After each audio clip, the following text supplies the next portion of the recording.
All right, welcome back. It's your boy Sosa Picks with another episode of Sunday Morning Quarterbacks for all of my NFL fans and DFS players and gamblers. Uh, Heading into week 6, first 5 weeks have been a breeze, absolute breeze. If you're not following Sunday Morning Quarterbacks on the internet, I don't know what you're doing. If you're not following my two co-hosts, who I'm about to bring on here in a minute, I don't know what you're doing. Make sure that you also follow Calling the Shots TV. The NBA season is right around the corner, and we got something special planned for you when it comes to the NBA season. But this is an NFL show, and I'm joined by two of the smartest people I've ever met on Twitter that know football. My guy Spin Doc Sports, my guy D-Mac Wake.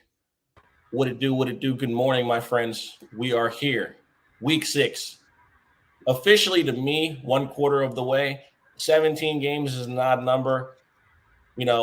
1/4 of 17 is over 4, under 5. So I go to 5. I don't know about y'all, but welcome in, guys. How y'all feeling today? Doing good. I think you're right. Right around this time is when you see teams starting to kind of make decisions for the rest of the year. Not that teams that are in really bad shape record-wise can't make the playoffs, but if you go look at people's records at this point compared to playoff berth, if you're 1-4, somewhere 2-5 after this week, somewhere in that area, the odds are stacked against you. So yeah, I think that this is probably right around the first point in the season when we can get a really, really good gauge of where teams are at. I mean, you see it for regular football, you see it for your fantasy football teams. For those of you that aren't trade happy, you're probably starting to explore trades right now, for or shipping guys out. So yeah, I mean, this is kind of like the first place where I think of it like in a golf tournament, like Saturday is called moving day, and that's where it's the first place to separate people, and that's where we're at right now. Absolutely. D-Mac, I know you're a little excited because your team already won this week, so you get the extra couple days to just sit back and enjoy your Sunday. Week 5, anything pop out? Any thoughts on the first quarter of the season? I'm gonna go to you first, and I'll share a couple of my thoughts. Any thoughts? Anything in regards to the official quarter poll, in my opinion? Yeah, I mean, like Spin said, you've had a little bit of a sample size here to see teams. They've kind of controlled for some injuries, guys coming back, guys not playing, things of that nature. Teams have started to make a little bit of adjustments based on what they've seen, evaluating what their own guys in-house really have. So ultimately, you get to this point, you can see kind of how things may be progressing as far as divisions are concerned, which divisions have haves and have-nots clearly as a separating factor, which divisions look like they're just going to be a dogfight throughout. And so this is a good place to kind of take a step back and evaluate where certain teams are and what you have those expectations to be reset for the rest of the season, certainly. But yeah, nice to get a win on Thursday Night Football. I would say you pretty much controlled the entirety of the game. The offense struggled in the red zone, certainly settling for 4 field goals. But end of the day, 16 straight wins over a division rival is always fun to say. So. Yeah, it's pretty outrageous. In regards to last week, we were spot on with the Jags. The Jags in London handled business against the Bills.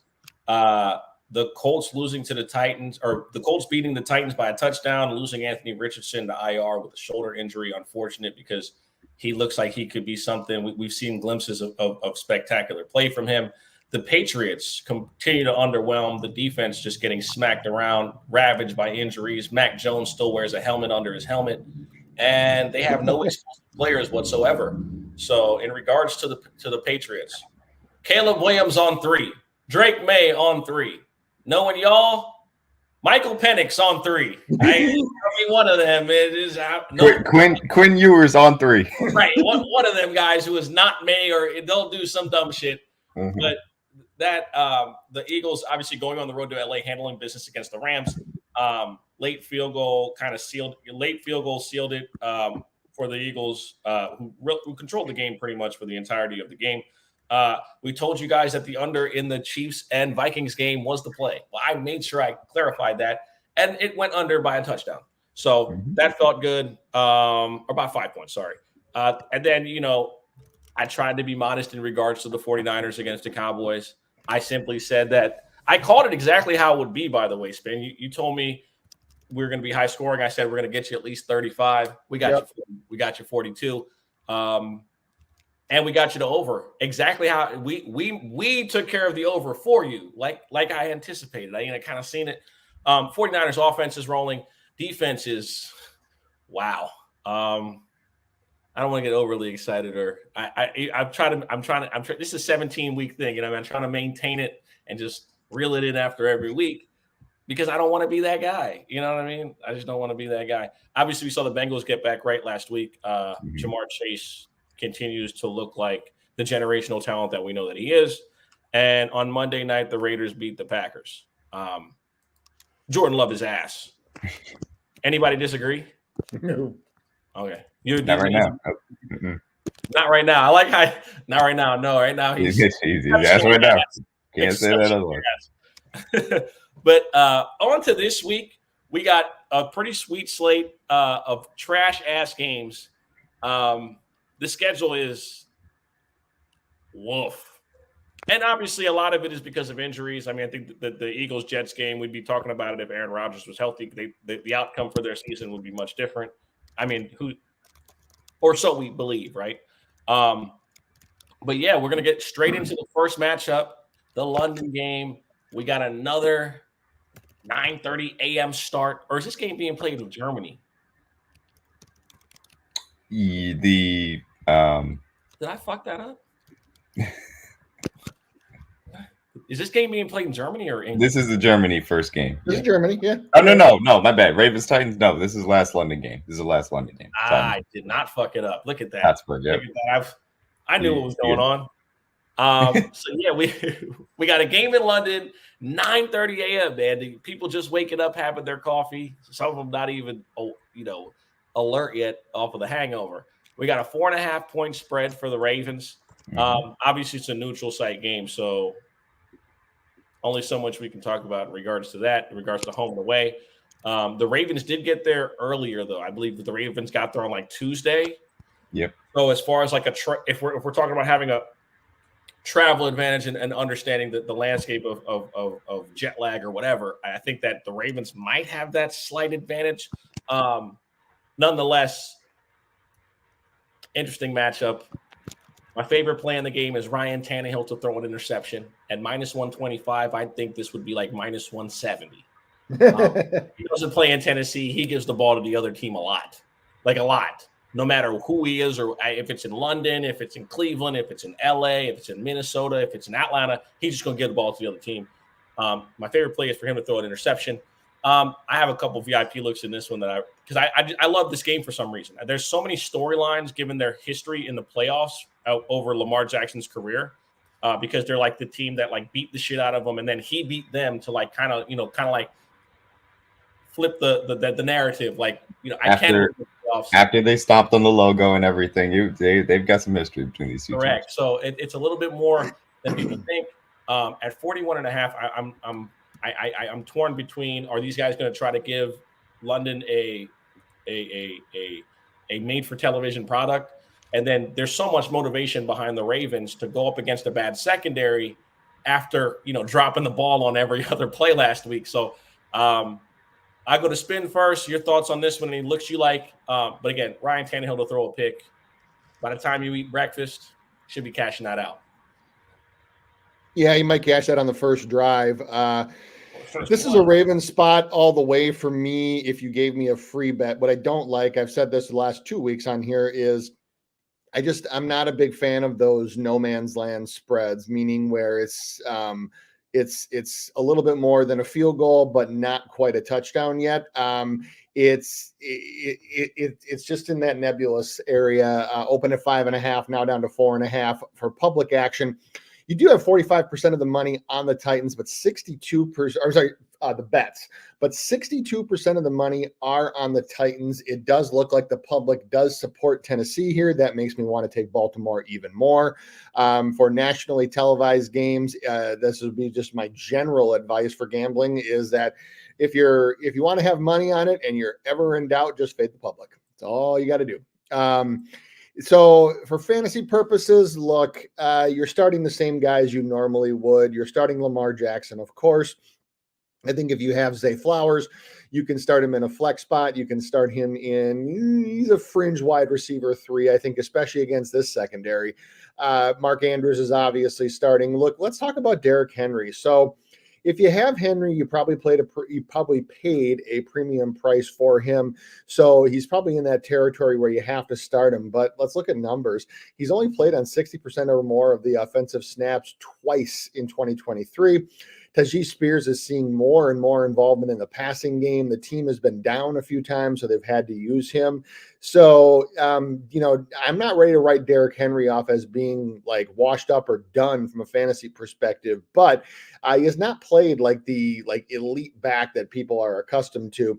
And so even this week against the Ravens, who are mid-tier, they're okay. They're 16th against the run and points allowed to running backs. It's probably it's probably a little too far to expect a ceiling game from Henry in this game. You're probably looking at 65 to 75 yards. Maybe he gets a touchdown, maybe he doesn't. But Spears is starting to take more and more of the work. And I told VIP 2 weeks ago is that if you have an opportunity to get Tyjae Spears, get him, because obviously Vrabel loves to use the running back, and he's been used more and more. So they're Allen Robinsoning him. That what they did to Allen Robinson in Chicago. Yeah, that's what they're doing to Derrick Henry. Yeah, they know that. They just know it. They know what they're doing, man. I don't like.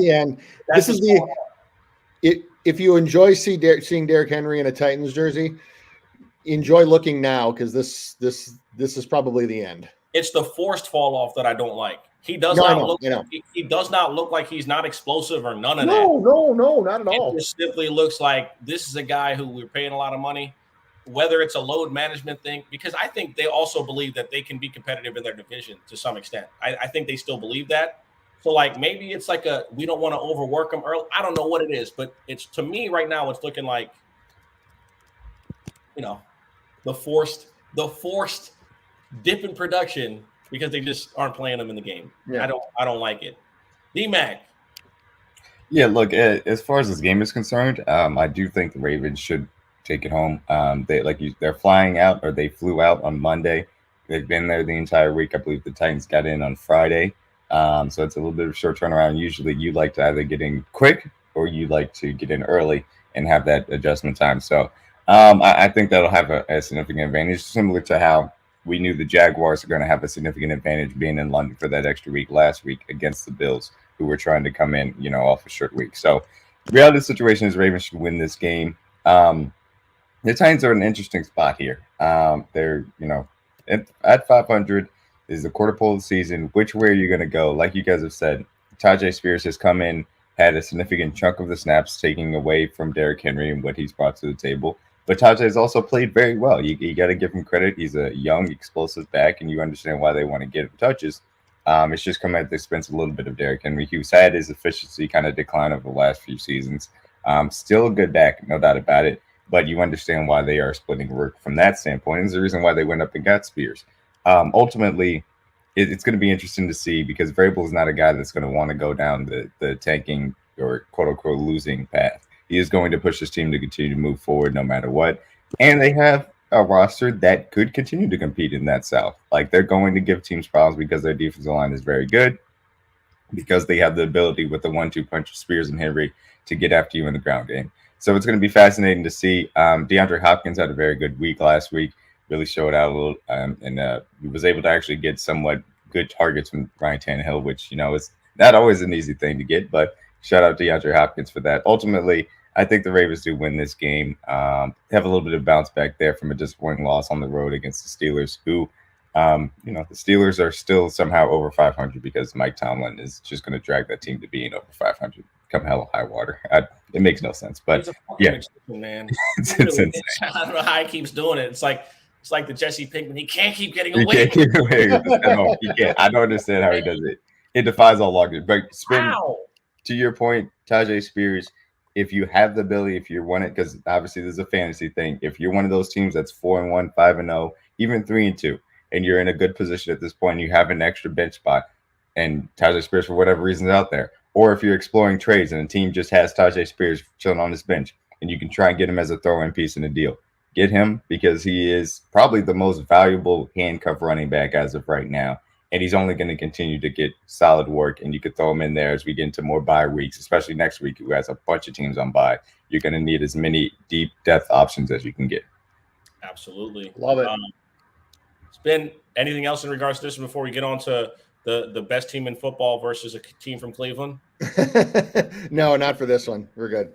All right, awesome. So let's get into the best team in football, the San Francisco 49ers playing against the Browns. Listen, this line opened up at 3.5, and then they pretty much immediately started with the shenanigans in regards to Deshaun Watson. The line's up to 8.5. The over-under's at 35.5. Bad weather expected tomorrow, wind and rain, or today, wind and rain. Just, it's, it's supposed to be bad. Listen, in this one, you give me a backup quarterback against the 49ers, it's going to be the 49ers 100 times out of 100. You got to rely on perfect play from special teams, perfect play from defense, just to simply give yourself an opportunity to win a game late. That's not happening against this team. The 49ers have been the best team at attention to detail. They've been the best team defensively when it comes to attention to detail. They have rushed the passer at a high rate. They have played in coverage at a high rate. They have ran the ball at a high rate. They've had a super accurate quarterback. They've had explosive plays in the pass game, explosive plays in the run game. I'm still trying to find ways to dissect this team where I can critique them negatively. The kicker hasn't missed a fucking kick, bro. I don't even know what. There's nothing. There's literally nothing I can look at. PJ Walker, Philadelphia legend. If you know about him, he went to Temple. He's beloved in my area, so I'm happy to see him getting an opportunity to play in the NFL, especially after having to play in the XFL. You saw him start a couple of games for the Panthers last year, and I'm happy. He gets an opportunity to play, just not against the best defense in football. It's a tough ask in a short spot. And I would still lean towards the 49ers team total because they've scored 30 points in 9 straight games, I believe, 9 or 10 straight games, or 11 might be. The record we know is 14 by the greatest show on turf, that St. Louis offense, which I've shared my thoughts with y'all, and y'all know I'm right about it. So again, I expect us to hit our team total, and my touchdown score tomorrow is going to be Debo. A lot of people are, obviously McCaffrey scored in 14 straight games, which is insanity. He's about as sure a bet to do that as like Peyton Manning was back in the day to throw 2 touchdowns. It's pretty much the same thing. So yeah, with that, I like Debo at plus 220 to get in the end zone, simply because he can give you a little bit in the passing game underneath, and he can run the ball. Bad weather conditions, I could see it being a Debo to the left, Debo to the right, McCaffrey to the left, McCaffrey to the right, screen pass to Debo, screen pass to McCaffrey. I could see that. I kind of like see the game script in my head given the conditions. So go to DMAC, thoughts on this, then we'll go to Spin Doc. I know Spin's got a couple of looks in this one, so go ahead.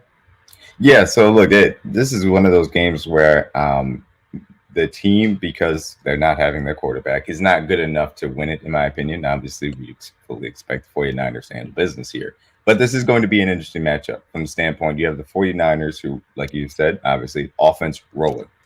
Great coaching, weapons all over the place. Brock Purdy is operating within that offense on time and on target and creating a little bit of plays of his own. And I think that, coming into this year, I had him in the game manager tier. I think he's earned to be moved into the solid, good quarterback tier because of how he's played and been able to allow the offense to do some things outside of structure that they haven't been able to with other quarterbacks in the past. So now you look at him specifically. The way that you get after this team, you have to find a way to throw that timing off, be physical with their outside receivers, allow your defensive line to get after in the run game. And the Browns have the personnel to do that. So this is the matchup for me to see what that defensive line can bring to the table. Can they get some pressure? Can those outside corners be physical with Brandon Ayuk and Deebo Samuel to throw off that timing? Now, there's still weakness in the Browns' ability in the middle of the field. I think they still can be had occasionally. That's where Kyle Shanahan is going to have to make his hay. So ultimately, this game is going to be about watching the matchup between the Niners offense, the Browns defense, see what ends up happening as far as that's concerned. Bad weather obviously will be in context, added post, but I think this is going to be an interesting matchup to watch to see if the Browns can give any type of, resistance because, as we expected, the 49ers destroyed the Cowboys because they simply own the Cowboys. The Cowboys are not a good matchup for them. And certainly Mike McCarthy wasn't going to change that just because he got rid of Kellen Moore.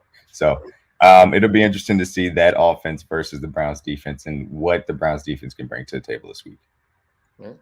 Yeah, I would agree with everything both of you said. And from a fantasy perspective, before I would go out, or I hope you listen to this show before going and running out and looking at, how quote unquote easy some of the 49er players' receiving yards props look when compared to previous weeks. Obviously, the weather is going to play a role in that. Even with PJ Walker, even with the scenario, I'm actually looking at a few of Cleveland's options and just want to take the under here, even for Amari Cooper at 41.5, Elijah Cooper at 30.5. Both of those are on DraftKings right now. For me, I'm either going to look at 49ers bets for this one, or I'm just going to pass because the combination of the weather and the combination of the quarterback situation for Cleveland, the fact that through this point in the season, the Browns actually do have statistically the number one defense in the NFL. So I think that if you were using Brock Purdy in fantasy, which he actually has been a fringe QB1 in fantasy, I don't know if most casual players think that yet because he was still available in, I think, 55 to 60% of leagues. So it'll be interesting to see how he matches up from a stats perspective tomorrow. Does he turn into a quote unquote game manager and just get the job done and win? Or, does he still go out and put up numbers? I personally think that Purdy will be a better real quarterback tomorrow than he will fantasy. For props, I think that, Christian McCaffrey's props are always in play. He has scored a touchdown in 14 straight games. So, even though it's going to be juiced, you can obviously look at that. But the only thing I wouldn't use McCaffrey for is DFS. Reason being is because salaries are set early in the week. So he's going to be high priced. And obviously, you have a situation that, I'm sure the guy will still put up stats, but it's not don't be surprised if you see for him more of a quote unquote floor game, which is still better than most running backs, than some running backs ceiling games. So for the game itself, if you gave me a free play, I'd probably take the 49ers, but this is not a game with sides and totals that I'm actively looking to go bet. I just, the combination of the backup quarterback, the combination of, if the game plan will be just get a lead that's big enough to just win convincingly and then hang on. The weather, there's just a lot of question marks here. And so in that case, that's one where I usually just take my money down and just stay off. Absolutely, brother. I got nothing. Again, there's not much I'm betting on this one. The next game we're going to get into is a divisional tussle between the Colts and Jags. They played each other in week 1. The Jags were able to win the game by 10 points. Obviously, different circumstances for the Colts this time. Anthony Richardson is not playing, and Jonathan Taylor is playing. Jonathan Taylor didn't look super impressive last week. It was Zach Moss that stole the show. So that means if you're listening to this and you're in my fantasy league, you should trade me Jonathan Taylor for Zach Moss. Just saying. I think it's a smart move. The numbers don't lie. The statistics don't lie. There you go. Or so some dumbass Miami fans tell me all the fucking time. But yeah, listen, in this one, the Colts go to Florida and fucking lose. It's like an annual holiday. They go there and they just lose. It's just been a thing. If y'all remember 2 years ago when they were doing Hard Knocks during the season, last game of the season, they win the game, they get in the playoffs. Rookie Trevor Lawrence with Urban Meyer's dumbass as his head coach beats Carson Wentz's unmotivating ass to end their season, and it's kind of been a shit show since. It really has. In this one, I like the Jags to win and cover. And I think that's what we're going to see. It was a 10-point game the first time they played it at Indy. You don't have a mobile quarterback who was a factor in that game to keep and kept Indy in it early. I think that Minshew going to have to throw the ball probably 45 times because I think that Jacksonville just simply matches up really well with this defense.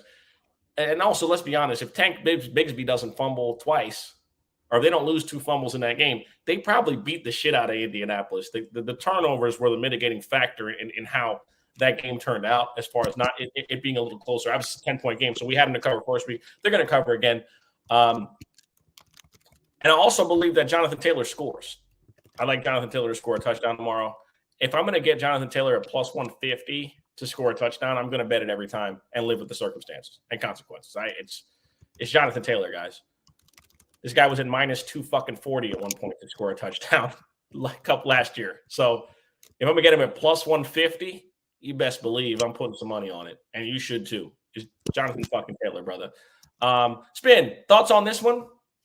Yeah, so you are right. That was the first thing that I had as well, 9 in a row.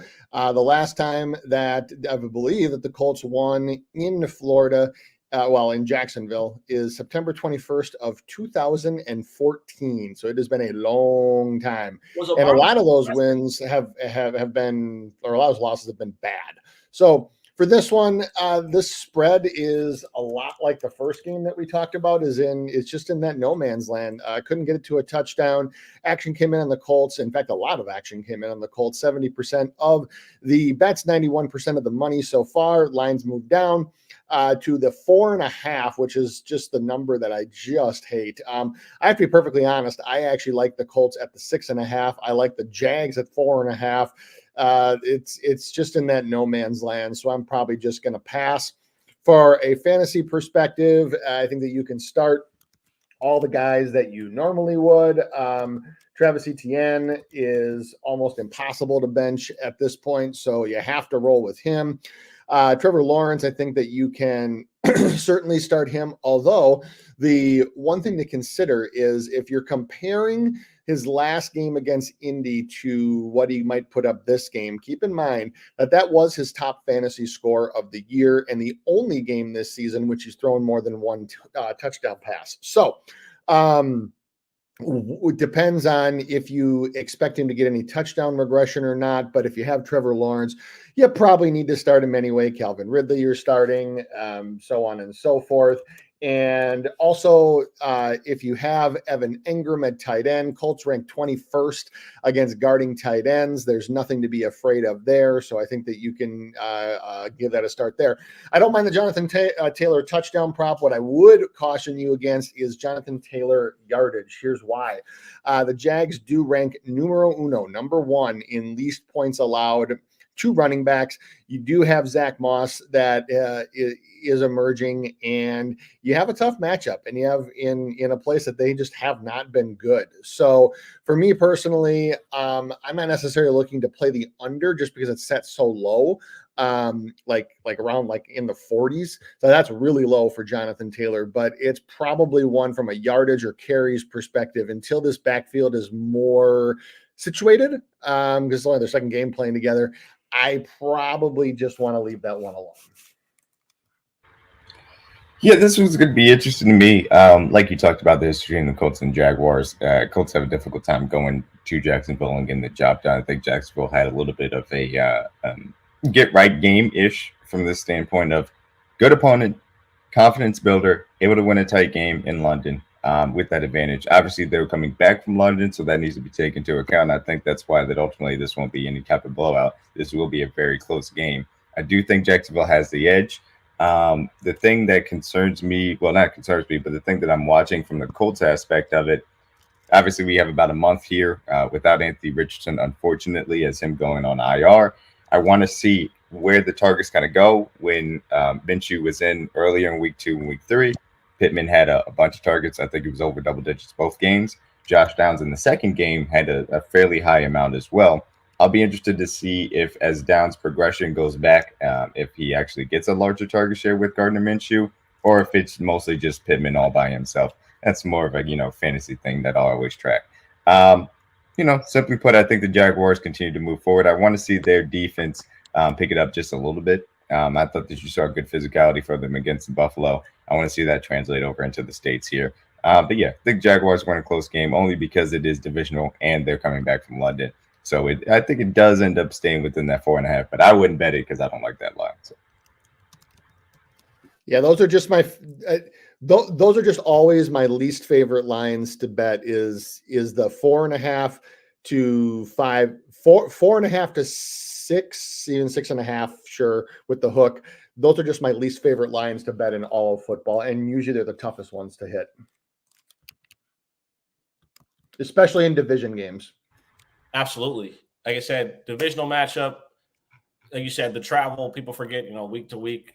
Coming back from London and playing the game right away is still insane to me. That's still crazy to me. But again, it's the world of the money hungry billionaires that own the NFL. But moving on to the next game, which is the Seattle Seahawks taking on the Cincinnati Bengals. The Bengals looking like they're getting right.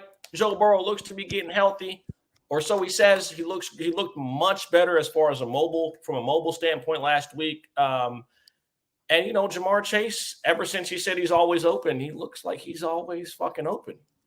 He really does look like he's always open. It's kind of crazy. The Bengals at home here, 2.5-point spread, going up against the Seahawks team that's offensively has been rolling since week one. We had the week one where they came out flat against the Rams. I'm going to credit it to that. I'm not going to get deep into it. We were quick to overreact, like, Gino's going to turn back into a pumpkin. Well, the thing is, he wasn't a pumpkin first. Anyway, as we've seen, this Seattle team's gotten better. The defense looks better. First-round pick finally plays. Second game gets a pick six. Looks like the real deal. Great blitzer. Looks fucking amazing. But then again, you look at it, and it's the Giants, right? The Giants are ass. In this game, I'm going with the Seahawks first half. I think the Seahawks will be very good offensively in the first half. I fuck with the Bengals. I think the Bengals will probably win this game. But do not sleep on the Seattle Seahawks. The defense is much better, and they're getting healthy. It's much better than they were last year. However, the Bengals have proven over the last couple of seasons that they are a championship contending team with a championship contending roster, and they're going to be a hard out. They've gotten, and this is the mark of a good team. A good team is going to fight, and they're going to find ways to win when the circumstances might not always be sweet. The Bengals have been able to figure out ways here to win a couple of games. I don't really care what people say in regards to the level of competition that they faced, because everybody wants to throw it out there. Listen, you got to play who you got to play. I mean, sometimes teams will make Dak Prescott look like he's a bottom tier quarterback, and then people will overreact because of the defense he faced. The game is the game. You don't pick who you play on the other side. You just got to go. You just got to show up and beat them. So yeah, as far as I'm concerned, I like Seattle first half. I like DK Metcalf to score a touchdown in this one, and I like Tyler Boyd to get in the end zone against the Bengals. Even if T. Higgins plays, I think the slot guys tend to perform relatively well against Seattle. Sometimes slot guys and outside guys. I know that Seattle's defense is a little healthier, but if Andy Dalton can, y'all see where I'm going with this? Go ahead, Spin. Your thoughts on this one? Yeah, hard pressed to disagree with anything there. The one that I'm looking at here is from a fantasy perspective is towards I think that some of Geno Smith's props are just a little depressed. Both yards, completions, maybe touchdowns, maybe you can go over 1.5, but this is coming off of a bye. They've had some time to get things right. Yeah, to your point, Geno hasn't been terrible. I still think that Dave Canales, being his quarterback, who is obviously the Bucs offensive coordinator now, had a lot to do with his elevation to like that next level last year. So it's not that he's been bad. He's just been a serviceable quarterback, whereas last year he was a Pro Bowler. So I think that he's still getting used to the new offense and new offensive scheming with Greg Olsen. So there's a minor knee issue for him. He did practice fully all week, so he should be just fine. The one thing that I do want to see is, will this team get their rookie, Jackson Smith-Jigba, more all involved in offense? He's been a little, actually kind of a forgotten man lately. Not seeing a lot of targets. Obviously, it's kind of hard to when Jamar Chase gets like 50, but he does have a decent matchup this week. The Bengals are the 22nd ranked team for points allowed to wide receivers. And right after a bye is when a team drafts an offensive skill player like this. This is usually the time where you could see them getting them going or trying to get them going. So I don't mind JSN's yardage. I don't mind his receptions. Wouldn't be surprised if you want to take a small flyer. Wouldn't be surprised if he scores his first touchdown. There we go. Look, this is gonna be. You're on me. This is gonna be a very interesting game. Like you guys talked about, obviously, the Bengals got a little bit back on the saddle, for lack of a better term. Getting right game against Arizona, which should be expected. Burrow looked healthier, still not all the way back. There were some of those plays that you'd think that maybe he'd be a little bit better at escaping, some pressure, but he was still able to show out a little bit better. I'll be interested to see, obviously, if T. Higgins get a little bit better of an evaluation. This Seattle Seahawks team has an excellent secondary. That's just the truth. They're athletic. They play well. They're smart.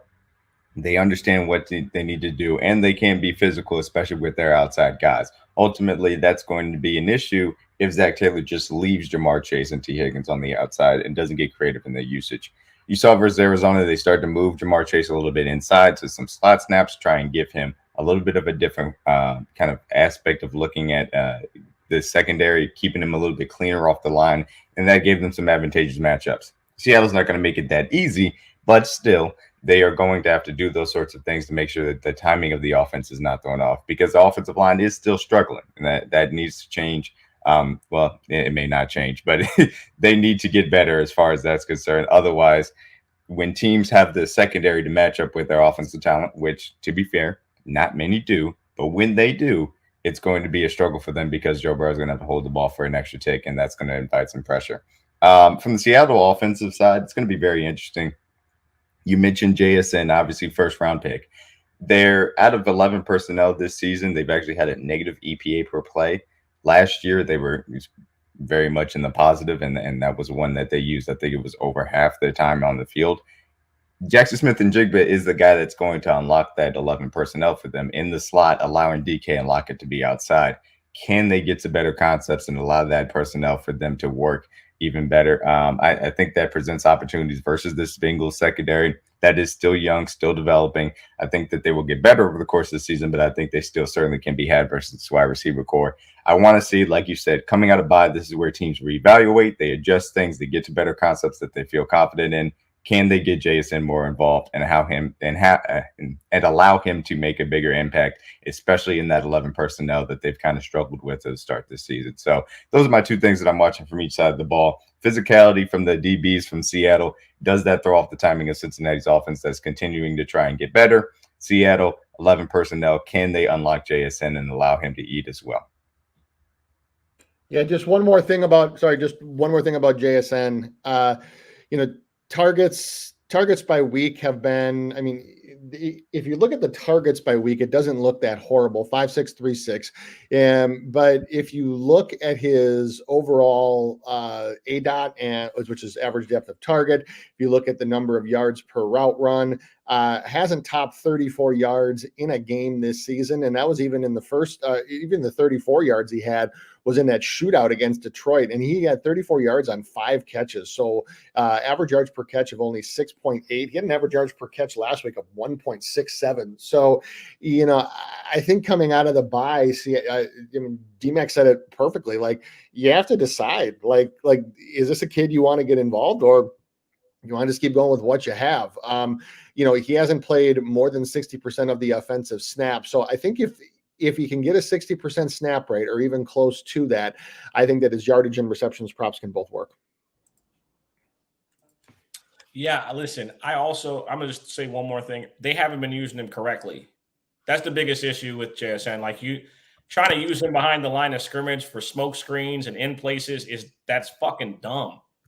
That's not what his skill set is for. You know what I'm saying? Like, I'm gonna shut up now because I'm gonna end up defending Jerry Jeudy. They got Dwayne Eskridge for all that stuff. They need to allow him to be a real wide receiver. The last thing I want to do is start defending Jerry Jeudy. So we're gonna just move on to the next game. To be totally honest with you, anyway, last game we're gonna get into. Spin your Buccaneers, first fucking place in the NFC South. I don't think anybody saw that coming. Game at Raymond James. The Lions are not your father's Lions. First place in the NFC North, looking like a damn good football team and a team that's going to present challenges to a team like the Philadelphia Eagles alone and in the NFC. And then obviously the Bucs look great through a couple of games. We'll beat the shit out of Detroit. Like, come on. Like, I fuck with them. We honest. We'll beat the shit out of. Look at Jared Goff's record against us. Cut it out. It don't matter what uniform he got on. We'll whoop his ass. But let me keep it on this one. The Bucs playing, first place. Lions first place. I don't think anyone on their bingo card had both these teams being in first place entering week 6 of the NFL season. Shout out to Todd Bowles. It felt like he was left for dead. They might damn well compete for a divisional title for the entire year. The defense looks good, and Baker Mayfield looks like he's no longer having to wear a helmet under his helmet. So in this one, though, I like Detroit. Detroit money line is still playable as far as the price, in my opinion. Parlay piece. I like Detroit to figure out a way to win here. Since Isaiah Buggs has returned to the lineup, Aiden Hutchinson has become absolutely unstoppable. I mean, you can't single cover either of those guys, and Buggs has literally opened up the fucking floodgates for Hutchinson the last couple of weeks. It's amazing how the whole defensive line team works. It's not just one guy, because you can have one really good guy, but teams can game plan. Unless you just have like an absolute game breaker, like a Aaron Donald or like a Chris Jones in the middle, something like that. You know what I mean? Y'all get it. I lean the under, but then again, I could also see a scenario in which this game becomes a shootout. So I'm not going to touch it. I think that there are advantageous situations for the receivers for the Buccaneers, given the secondary of Detroit, while they have played better. The competition at receiver over the last couple of games have not been necessarily extremely, menacing or scary. So I do think that the Buccaneers receiving group, especially coming off a bye, should have a relatively good game plan in place and should be ready for this one. So I lean Lions to win the game, but I would probably take the 3 points. I'm not going to lie to you. I think this game could be a field goal game, and possibly, eerily similar to the Lions-Seattle game that ended up in overtime. I can envision something along those lines, given the personnel. If you look at the personnel from Tampa, it's relatively similar to that of Seattle. You got good receivers on the outside going up against the same secondary, and this game is on the road. So I expect a relatively good matchup. Now, listen, if Detroit beats the shit out of Tampa, then we got to start talking like, maybe they'll really, really give the Eagles problems. Your thoughts? It's awful. Look, I'll say this. I do expect terrible. I do expect the Lions to win this game. I think that's going to be a little bit more lower scoring than people may expect. The Buccaneers offense has kind of been a little bit of a big play offense. They don't really run the ball all that well. The success rate is kind of low overall, but they've created a lot of big plays, especially through the air to this point. And you got to give them credit for that, especially in the ways that they're allowing Baker Mayfield to do the things that he's good at and protecting him away from the things that he's not that good at. So I'm going to be interested to see from that perspective. But the problem is the Lions have an even better ability to be explosive as far as the offense is concerned, and they're more efficient. I think they're top 10 in both success rate, and they're at the top 3 in explosive play weight. So both of those things. And as we get into the season, this also goes back to our previous discussion. These statistics start to have more relevance as you get a larger sample size. That's why at the quarter poll, you can actually look at these things and actually see them. It's a little bit more controlled. So Lions ultimately, I think, will have a little bit better success drive in, drive out. that'll lead to even the big plays that the Buccaneers will create, because the Lions have some secondary injuries that they're going to have to deal with. Obviously, I think Mosley came back, unfortunately had another major injury. Terrible to see. I think it was his first game back. Brian Banch is struggling right now with an injury as well from the Lions' perspective. CJG obviously still on the IR as well. So I think this game will be close, a little bit lower scoring. Ultimately, I think the Lions pull it out with a little bit better drive success. But it should be a very entertaining game by two teams that have been surprising to this point. Buccaneers certainly playing better, playing very good defense, like you said. Todd Bowles, shout out to him. He's got them boys playing extremely hard. And the Lions with Dan Campbell, we know, have played very well. It'll be interesting to see over these next few weeks if the Lions can sustain this high level of play, because if they can, then you got to really talk about them surpassing a team like Dallas for being the third best team in the NFC if they haven't already surpassed them in other people's minds. Yeah, for my squad, they're in the same position that I talked about after Detroit beat Kansas City in week 1, is that you're in a spot right now where now the goal is to handle success. So you had 2 wins over 2 subpar teams that are really just in the tank record-wise. Okay, good. You beat the teams you're supposed to. They had a slip up against the Eagles, which nobody's beat the Eagles.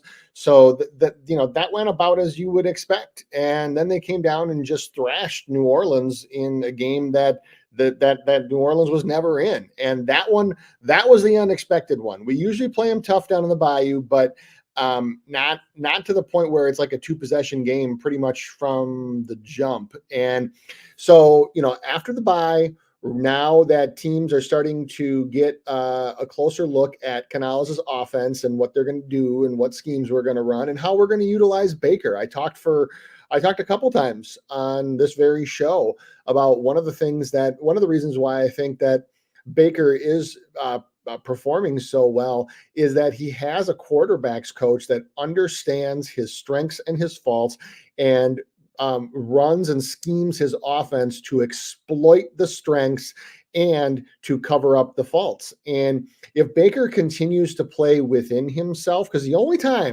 bad performance he's had this season was on Monday night against the Eagles. And what happened was he was a little off early, missed some deep throws.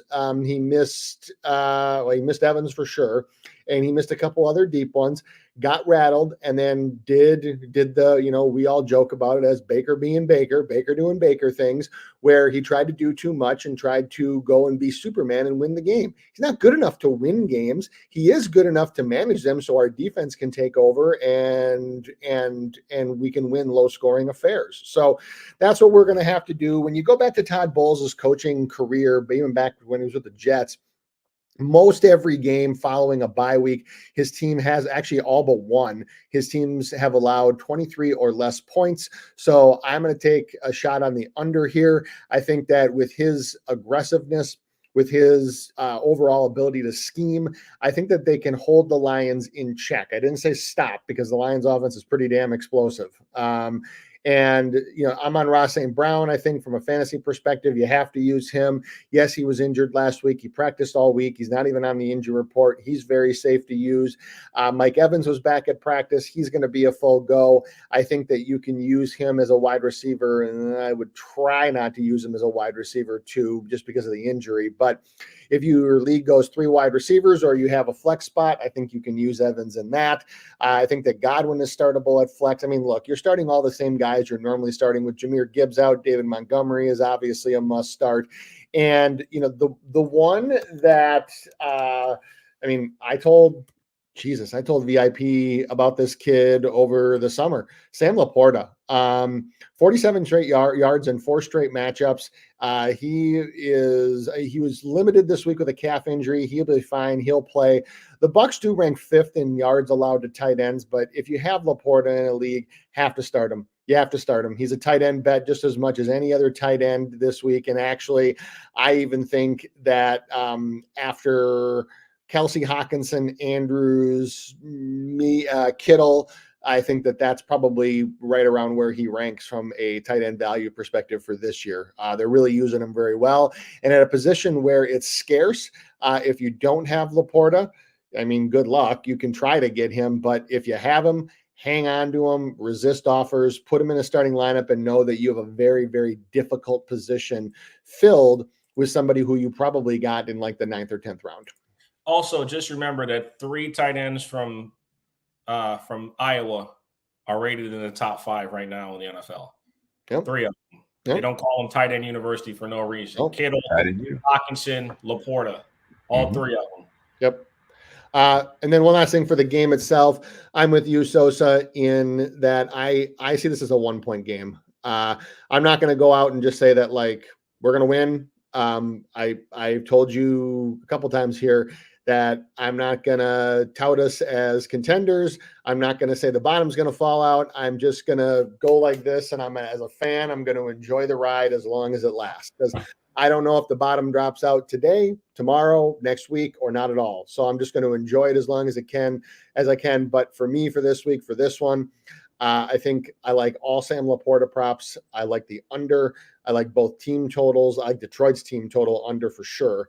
And I do like Bucks to cover. Don't really know if I'm going to have the stomach to do a money line shot. Maybe first half. D-Mac, you got anything you want to add on this one? You know that's Spin's team, so we just got to give him free reign because. Oh yeah, I think to your point, Spin, the way that both these teams kind of happen, first half, I can understand betting on that. That would make a lot of sense. I expect this to be an incredibly close game throughout. Buccaneers could go into halftime with the lead. Yeah, actually, I should look that up. I wonder if Dan Campbell is more of a defer guy or a receive guy. His first half aspect, I should say. That always kind of determines what you want to bet as far as who's going to get ball first in the first half. So it'll be interesting to see. But I do think this is a very close game at halftime, certainly. Absolutely. Listen, we're going to do some quick rapid fire right here. I'm about to just say the game. I give you 30 seconds to respond, max. All right, you ready? Commanders, Falcons, D-Mac first. Commanders close. Desmond Ridder is fake good last week. Spin. Commanders, I don't really feel comfortable taking points with the Falcons in any capacity with their quarterback play. I agree. Desmond Ridder's a mirage from last week. Okay, wow. I wasn't expecting that. Atlanta at the crib. Favorites. Saints, Texans. No Tank Dell. CJ Stroud will be good. Saints will win a close game, though. Spin, thoughts? You're asking me to pick for against the Saints in a close game? You know my answer. Texans, 100%. Fuck the Saints. That's why I was really biased. I love the energy. I hate him. I've hated him forever. I'm not going to stop now. He said, fuck them. I'm not going to give you nothing. Fuck those guys. All right. New England, Las Vegas. The Jacoby Myers fucked it up bowl. Who we on? Don't watch the game. Save yourself. That's fair. I don't know. The Raiders, maybe. Sure. I don't know. All right. Carolina going to Miami. Any chance for Carolina? Dolphins by 30. I have a better chance of getting a cab in New York City in 2004. Looking like this. To win, of course not. I am not going to giving out or be in on it, but I would not be completely surprised if the Panthers backdoor covered. It's nothing I would invest in at all. But as far as win the game, oh hell no. Robbie Anderson legacy game? Yeah, no. No. I'm sorry. No. I had to get that out there because it's like, what the fuck? His name's Robbie Chosen now, by the way. It's not. Oh, that's right. It is. Let me see. I'm just run through it real quick. We got a couple of minutes. Arizona versus the Rams at LA. Rams by a touchdown. Yeah. Line 7. So there you go. Yeah, it opened at 4.5, got bet up pretty quick, especially when Connor got ruled out. I liked it at the 4.5. Don't like it at 7. All right. What's the over? Huh? What's the total? The total for this one. I like the over in the Arizona game. I was going to say I could see Arizona trying to chuck it. Rams get up, and then Arizona kind of pushes back to make it close, and then goes over. And more specifically, I actually am going to wait till halftime to see what the second half total for that one is. I actually might take a shot on the second half over in that one. Eagles, Jets.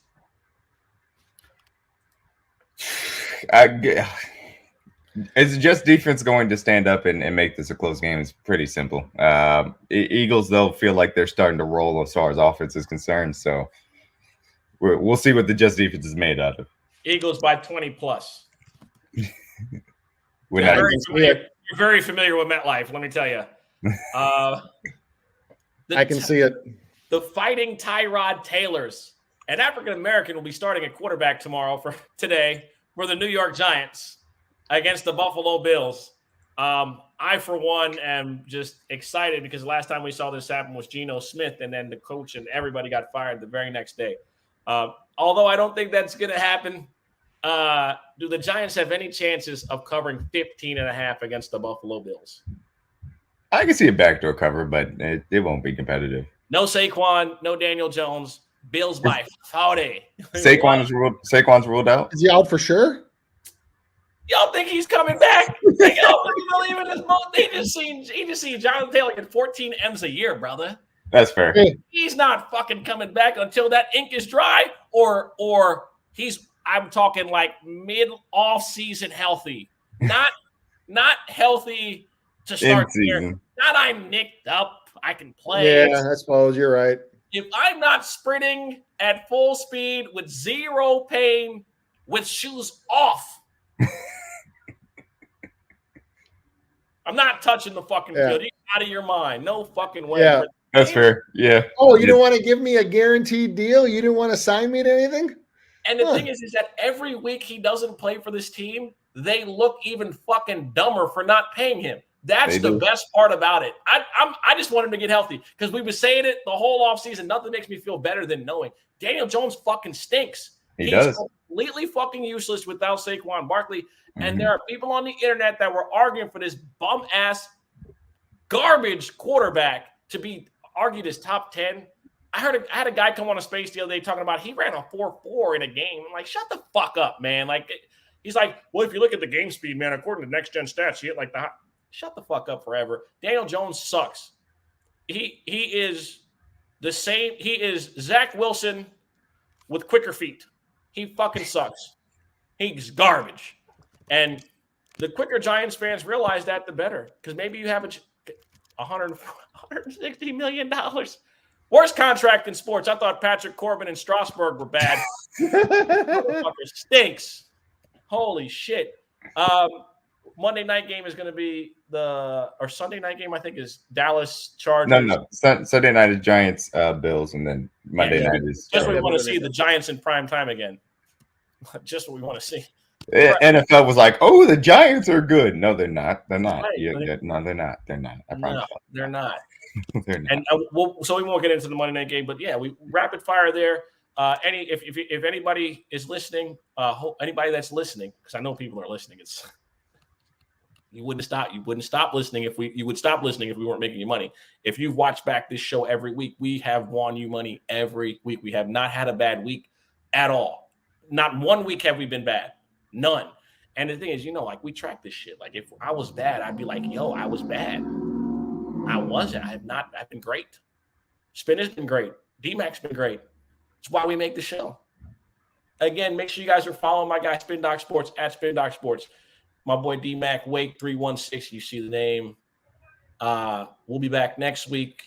Make sure you guys are locked in, man. We're here to make you guys money, help you guys with your fantasy teams, and we're here to let you know that Desmond Ridder is ass. We will reclaim the throne tomorrow. Tomorrow. Well, tomorrow we'll have the victory lap. We'll have the victory lap. You know what I'm saying? Today around 4:30, might crack open a bottle of Clico. Who knows? But appreciate you all for joining us. Again, Spin, DMAC, another week, another $1. We're going to make people a lot of money. Again, appreciate you all for being a part of the Sunday morning quarterback journey. Make sure you guys subscribe, like, all that good shit. And peace.